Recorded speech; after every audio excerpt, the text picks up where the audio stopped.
À vous, très chers compatriotes congolaises et congolais de la République démocratique du Congo, salut et en même temps shalom pour ceux-là qui savent que dire shalom, c'est souhaiter la paix à tous ceux-là dont les cœurs sont troublés. Je viens en ce jour à ma qualité de l'apôtre et l'apôtre Valentin Kanina et pour les intimes Vaillant Kachis. Je suis aux États-Unis.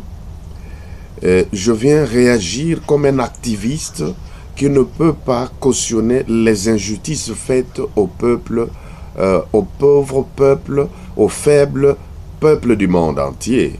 Mais pourquoi pas à mon peuple de la République démocratique du Congo, jadis souffert.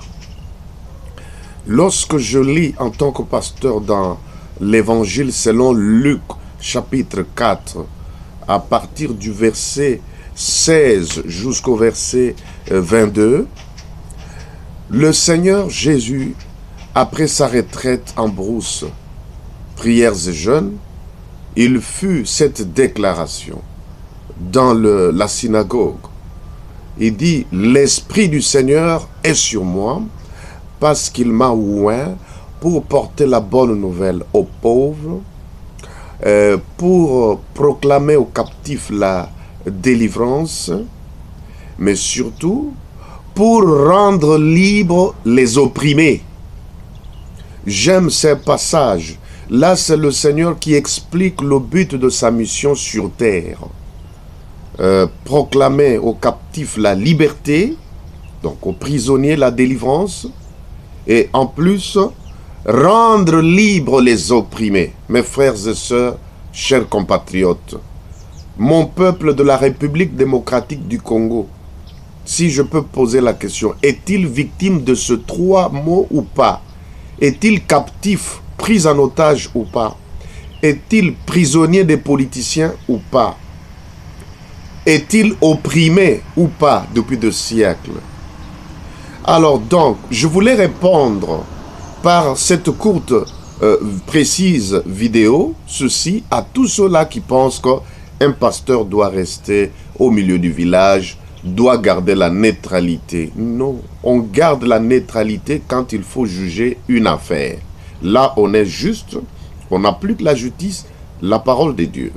Mais devant les injustices, quelqu'un a dit, lorsque quelqu'un se fait voir comme naître devant les injustices, il est du côté de l'oppresseur.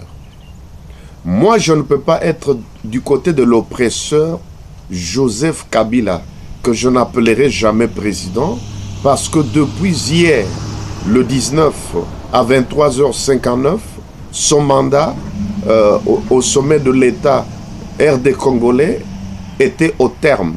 C'est déjà fini et je ne le reconnais pas comme président de la République. Et c'est la dernière fois que je cite ce titre ou cette fonction du président de la République qui était collé à Joseph Kabila. Il est citoyen comme tous les citoyens du monde.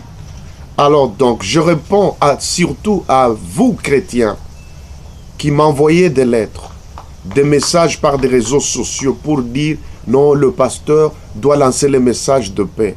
Comment on peut cautionner ou peut prétendre avoir la paix avec un oppresseur, un criminel, quelqu'un qui tue, qui sort les chars de combat pour un peuple qui veut manifester, pour exprimer son désir. En pleine démocratie du 21e siècle, on se comporte comme au temps de l'esclavage. On tue à balles réelles, on viole, on arrête pour rien. Et tous ceux-là qui parlent du respect de la Constitution sont malvenus en République démocratique du Congo et leur place n'est pas dans la liberté, leur place est en prison. Chers pasteurs, chers évangélistes, chers amis, vous qui m'envoyez ce message, êtes-vous pasteur, êtes-vous berger? La Bible déclare, c'est le Seigneur bien sûr dans Jean chapitre 10, verset 10, que le voleur vient pour dérober, égorger et détruire. Joseph Kabila a accompli ces trois verbes en République démocratique du Congo, voler, piller, égorger et détruire la nation, vrai ou faux. Mais le Seigneur dit dans le même passage que le bon berger, moi je suis le berger, je viens pour donner la vie en abondance à mes brebis. Le mercenaire, quand il voit le loup venir, il fuit et il abandonne les brebis. Mais le berger donne sa propre vie. Donc moi, en tant que berger, en tant que pasteur, je dois donner ma vie pour le peuple congolais. Peu importe le prix à payer. C'est comme Alain Moloto a payé le prix, comme Coutinho Fernando, l'archibishop, a payé un prix. Simon Kimbangu, Kimpavita. La liste est exhaustive, elle est large. Les Lumumba, du côté politique, les Kasavubu, tous ceux-là qui sont morts, ils sont morts pour la justice. Et vous, chrétiens, êtes-vous plus que tous ces gens-là? Pour revenir à notre question, je voulais tout simplement dire aux militaires et aux policiers. Moi, j'ai grandi dans le camp militaire, camp Bassoko, à Chanimetal, du côté du fleuve. Il y a 30 ans, j'ai vécu dans ce camp. Tous les enfants et les vieux militaires de ce camp me connaissent. Notre père, qui nous encadrait, fille militaire, même tailleur jusqu'à coudre les tenues officielles. Militaire, bien sûr. Même parfois, on nous témoigne qu'il avait même cousu les tenues du feu président Mobutu Sese Seko.